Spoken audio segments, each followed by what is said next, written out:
Assalamualaikum warahmatullahi wabarakatuh. Hai teman-teman semuanya, welcome to my channel. Nah, di kesempatan kali ini saya akan membahas soal-soal cerita yang berkaitan dengan bunga. Nah, bisa jadi bunga tabungan, bisa jadi bunga pinjaman. Oke, sebelum kita masuk ke soalnya, ada satu rumus yang perlu kita tahu, itu tentang mencari atau menentukan besar bunga. Yaitu rumusnya besar bunga sama dengan T dikali B per 100 dikali M. Nah, apa itu T? T-nya itu adalah waktu. T-nya ini waktu dalam tahun. Nah, kalau waktunya udah dalam tahun, maka kita tinggal masukkan angkanya saja. Dikali B, B-nya itu adalah persentase bunga. Per 100 dikali M, M yaitu modal tabungannya ataupun modal pinjamannya. Nah, gimana kalau waktunya dalam bulan? Ya, sering ya kalau waktunya itu dalam bulan. Kalau waktunya dalam bulan, maka T-nya itu kita ganti N per 12, karena dalam satu tahun itu ada 12 bulan. N-nya itu angka bulannya. Oke? Itu ya. Supaya lebih jelasnya kita masuk ke soal pertama. Adit menyimpan uang sebesar 345.000 selama 5 bulan. Berapakah jumlah tabungan Adit sekarang jika dia mendapatkan bunga 6% per tahun? Berarti ini N ya, dalam bulan berarti N-nya 5, bunganya 6%, ini modal. Dia menyimpan uang sebesar 345.000. Berarti yang ditanya di sini adalah jumlah tabungan Adit. Kita cari bunganya dulu ya, besar bunga yaitu sama dengan N 5 per 12 dikali persentasenya 6 per 100 dikali modalnya 345.000. 6 dengan 12 kita bagi sama-sama dibagi 6, 12 bagi 6 2, 6 bagi 6 1. Ini kita coret nolnya, ini juga kita coret nolnya. Ini 345 bisa kita bagi 2 ya. 3.450 lagi ya, karena udah dicoret nolnya 2. 3.450 kita bagi 2 itu sama dengan 1.725 dikali 5 itu sama dengan 8.625. Nah, itulah besar bunga. Kalau jumlah tabungannya sekarang itu sama dengan jumlah tabungannya setelah 5 bulan, yaitu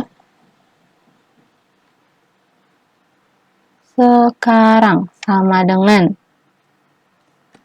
yang awal yaitu 345.000 ditambah 8.625 sama dengan, tinggal kita tambahkan, nanti hasilnya adalah 353.625. Kita lihat di optionnya itu nggak ada ya. Kita cari yang mendekati 353 ini ya. Jadi dia mendekati 353.600. Jadi jawabannya adalah E. Oke. Itu yang pertama. Kita lanjut soal berikutnya. Luna memiliki simpanan di bank sebesar 530.000. Tentukan jumlah uang Luna 3 tahun mendatang jika dia mendapatkan bunga 6% per tahun. Berarti di sini jumlah uang lagi ya, berarti kita cari dulu besar bunga. Besar bunga sama dengan, karena waktunya udah dalam tahun, langsung aja kita masukkan angka tahunnya itu 3 dikali 6% kali 530.000. Nolnya kita coret 2. Oke. 3 kali 6 kali 5.300. Itu sama dengan 9 45.400 itu besar bunganya. Nah, yang ditanya jumlah uang lunas setelah 3 tahun, jumlah uang sama dengan, kita jumlahkan dengan yang awal yaitu 530.000 ditambah 95.400 itu sama dengan 625.400. Nah, kita tinggal ini nggak perlu kita hitung, bisa ya kita lihat aja angka terakhirnya itu ada yang 400 karena ini ada 400 nih 033 berarti kan satuan, bukan satuan, angka ratusannya adalah 400, yang 400 cuma E, tidak jelas itu jawabannya E, jadi nggak perlu kita hitung, kita lihat aja yang angka yang 3 terakhir. Oke, kita lanjut soal berikutnya. Soal ketiga, Zahra meminjam uang di bank sebesar 4.600.000 dengan bunga 6% per tahun. Uang tersebut diangsur selama 4 tahun yang dibayarkan setiap 3 bulan sekali. Berapakah uang yang harus dibayarkan setiap satu kali angsuran? Oke. Di sini kita cari dulu bunga selama 4 tahun. Bunga selama 4 tahun itu sama dengan waktunya ada dalam tahun, berarti tinggal kita masukkan 4 kali 6 per 100 kali pinjamannya itu 4.600.000. Nah, kita cari nolnya 2, 4 kali 6 kali 46 itu sama dengan 1.104.000, yaitu bunga selama 4 tahun. Nah, berarti jumlah yang harus dibayarkan, jumlah yang harus dibayar aja ya, sama dengan yang awal pinjamannya itu 4.600.000 ditambah 1.104.000, ini sama dengan 5 juta 5.704.000. Itu yang harus dibayarkan. Nah, dia mengangsur setiap 3 bulan sekali, berarti banyak kali banyak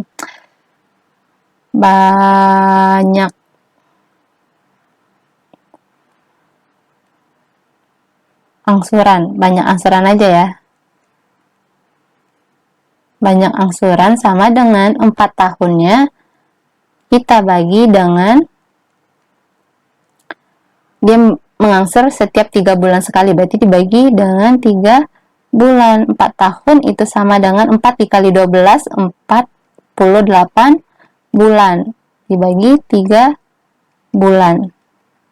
48 dibagi 3 itu sama dengan 16, berarti dia mengangsur sebanyak 16 kali. Jadi kalau setiap hal yang harus dibayarkan setiap kali angsuran,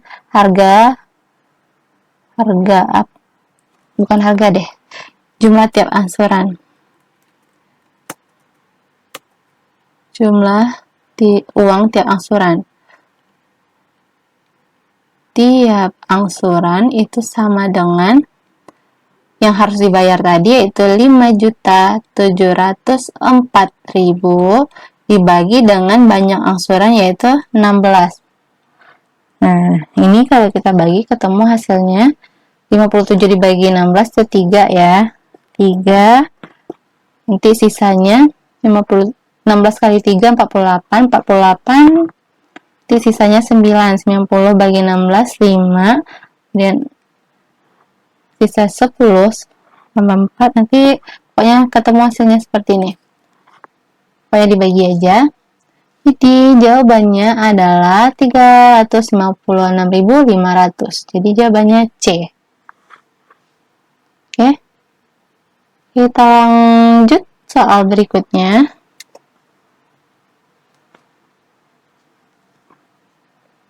Reta memiliki pinjaman sejumlah uang di sebuah bank dengan bunga 12% per tahun. Jika setelah angsuran ke-12 jumlah sisa uang yang harus dibayar adalah sebesar 865.000, berapakah sisa uang yang harus dibayar setelah angsuran ke-15? Jadi di sini diketahui sisa setelah 12 kali angsuran yaitu 865.000, ini sisanya. Nah, yang ditanya adalah sisa setelah 15 kali angsuran. Nah, kalau angsurannya udah semakin banyak, maka sisanya akan semakin kecil kan? Kayak ini kita pakai dia, ini kita misalkan P. Nah, ini kita pakai perbandingan berbalik nilai saja. Nggak usah kita pakai konsep bunganya, kita pakai konsep perbandingan berbalik nilai. Kenapa berbalik nilai? Karena kalau angsurannya udah semakin banyak, maka jumlah atau sisa uangnya akan semakin kecil. Nah, karena berkebalikan, ini semakin besar angkanya, yang sebelah kanan semakin kecil, makanya dia perbandingan berbalik nilai. Di 12 per 15 itu sama dengan P per 865.000, kita balik yang sebelah kanannya. Atau cara singkatnya, nggak usah dituliskan persamaan ini, langsung aja P itu sama dengan 12 dikali, ini kali, kemudian ini ke sini dibagi 865.000 dikali 12 per 15. 12 dengan 15 sama-sama dibagi 3. 15 bagi 3, 5. 12 bagi 3, 4. Nah, kemudian yang ini bisa bagi 5 juga, 865. Kita bagi 5, nanti ketemu hasilnya adalah 173. 173 dikali 4 adalah 692, nolnya 3. Jadi 692.000. Jadi jawabannya adalah D. Itu ya.